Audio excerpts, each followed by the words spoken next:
Cave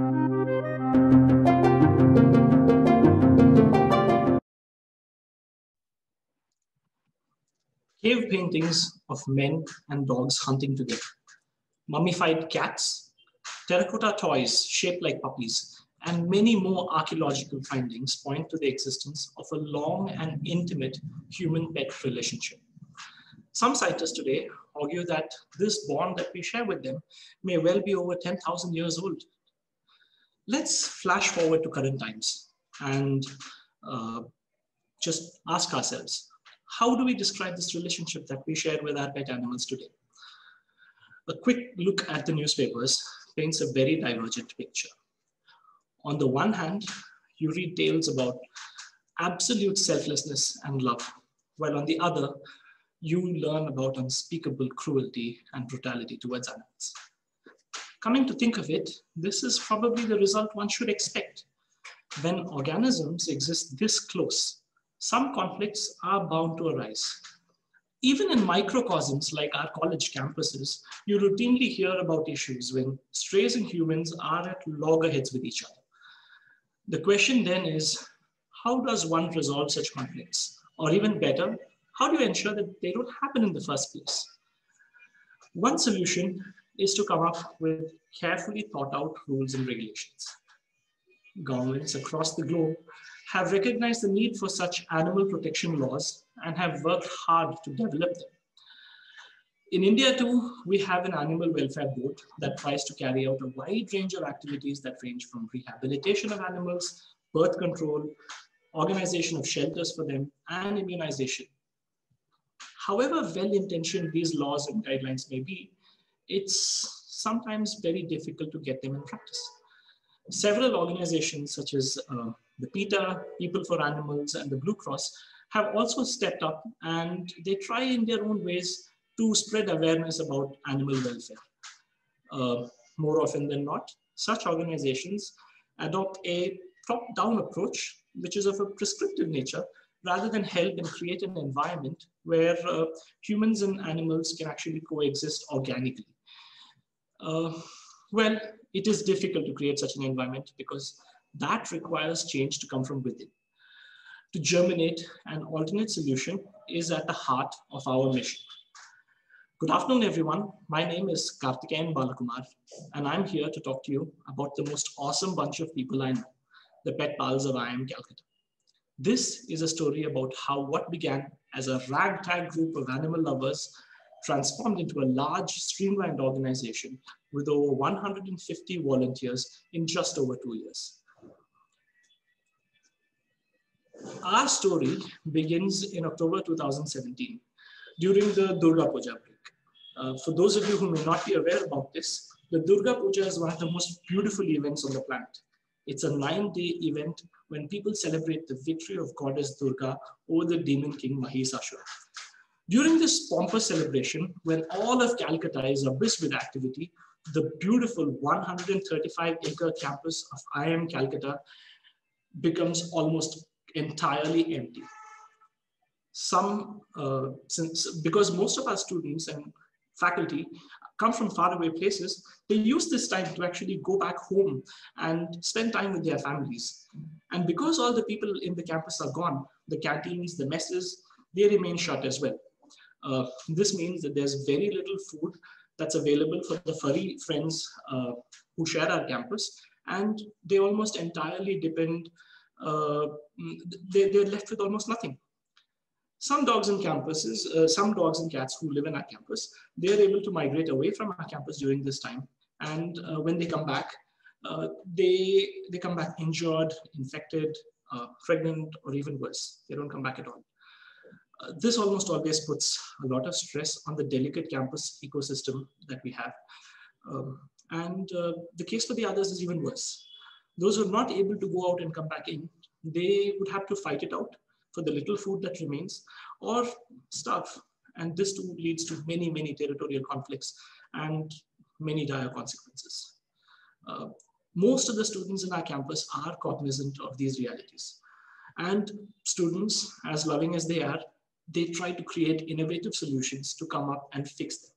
Many students on their own during 2017, when I was first here, had made arrangements to feed some of their favorite animals. Some students left behind dry cat food and some left dry dog food behind, and they left it with the campus maintenance staff with the hopes that some of it would reach the animals that they loved. Others, they chose to leave behind food in strategic locations, which were frequented by their favorite animal. Clearly, this solution was not the most optimal. Some of my friends and I, we thought we could come up with a better solution. So what we did was this: we divided the campus into smaller, manageable territories, borrowed bicycles, set up a timetable, and got right into action. On every single day during the Durga Puja break, we would rendezvous near the Mini Howrah Bridge in our campus and go our separate ways after picking up what we required for the day. This ensured that the dogs did not migrate and newer animals did not enter the campus. And there were minimal disputes between animals and human beings as well. During the same period of time, my friends and I, we learned how to tie bandages, treat wounds, and understand the tail waggers a little intimately. But while we had learned a lot during this Durga Puja break and had a lot of fun in the process as well, we did have to stop once the Durga Puja break ended. But then, much like the Avengers, the pet pals had assembled. And since we knew so much and we were very good at what we were doing, we did help out now and then during medical emergencies, fractures and the like. But it wasn't always a happy journey. Despite our best efforts, we lost many animals to road accidents, diseases and injuries. Losing even a single furry friend was a very painful thing for us. But this only strengthened our resolve to work harder. And soon we learned how to use social media to find homes for all these puppies and kittens who were born in our campus. A similar story repeated during the summer break of 2018, but this time we had the advantage of having learned from the past. So we had a better organized team this time, more members as well, wet food and proper packages sourced from local caterers, a much better timetable, and a plan in place to deworm, vaccinate, and sterilize all animals on campus.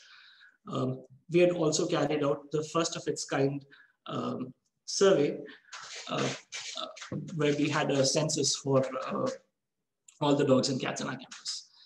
We had data about the age, the sex, the sterilization status, the territory from which they come from, the medical conditions they had, the last date of their vaccination, and deworming. And for the first time in our campus's history, we were going to ensure that when a new batch arrived in June, the dogs and cats did not undergo a routine name change. Just like the JOCA directory for our campus students, we had a directory for all the animals on our campus. Unknown to us, we were creating an institutional memory. By September 2018, we had organically brought together people from different programs with a wide variety of useful skills. This was by no means an ordinary feat. PetPals was a buzzing space where doctoral students, executive MBAs, faculty members, and postgraduate students could come together, work together, and learn together. Since we met each other on an almost daily basis, we discussed classwork, homework, we talked about ideas for papers, and we had a chance to experiment with what we learned in class. With the help of some amazing and generous professors, the funds to scale up our efforts and make a much greater impact was just right there for us to go and grasp. Let me take a step back and give you a feel of how much we were spending at this point in time. To put those numbers in perspective, in 2019 alone, we had raised and spent over rupees 10 lakhs. This figure was higher than almost most other campus clubs combined, and the money was spent on about 18,000 dog meals, 4,000 cat meals, 31 sterilization procedures, over 100 anti-rabies vaccines, and vaccines for Phlegian, distemper, deworming tablets, etc. A small fraction of the money was also spent to finance social media campaigns, which helped us get the dogs adopted in the first place. As a consequence of our efforts, we had almost entirely reduced the number of deaths that were caused due to avoidable circumstances. And we had a very healthy bunch of animals that you may not be in a position to find in most other places. Our babies were healthy and taken care of by authorized medical practitioners every time they got sick or were injured. So it was at this point in time, on October the 1st, 2018, that we registered ourselves with the Student Council and the campus administration as a special interest group.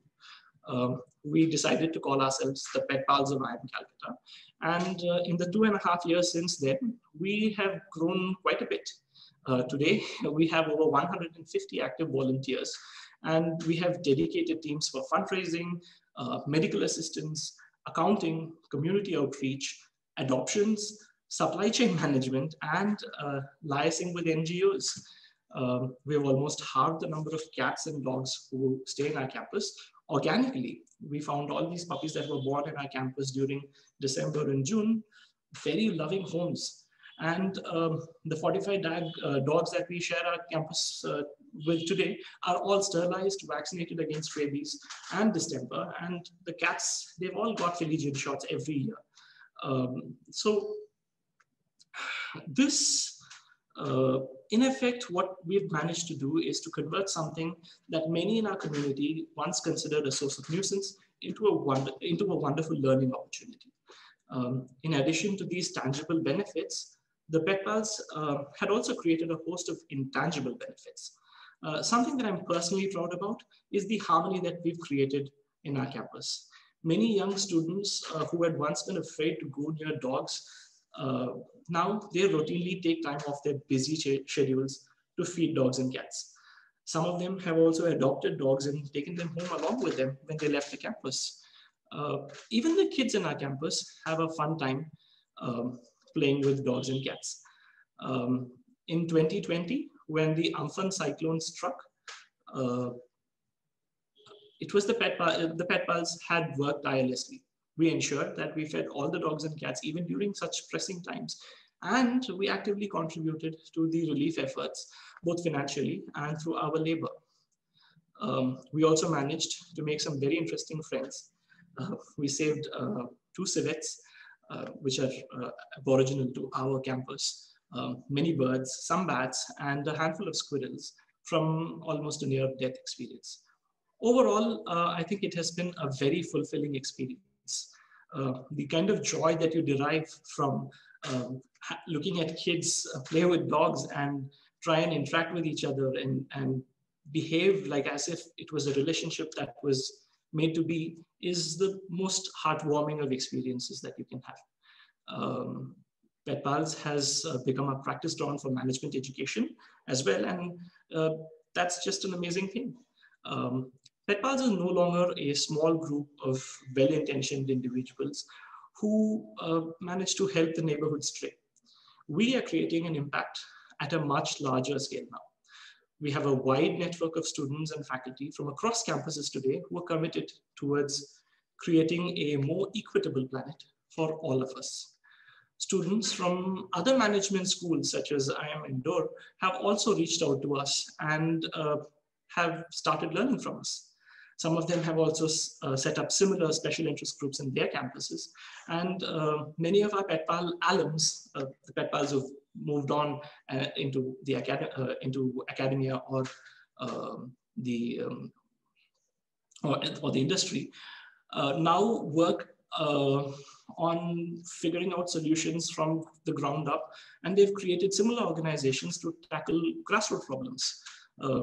It is especially rewarding to see that what began as a small endeavor to help animals on our own backyard has inspired change across many different parts of the country.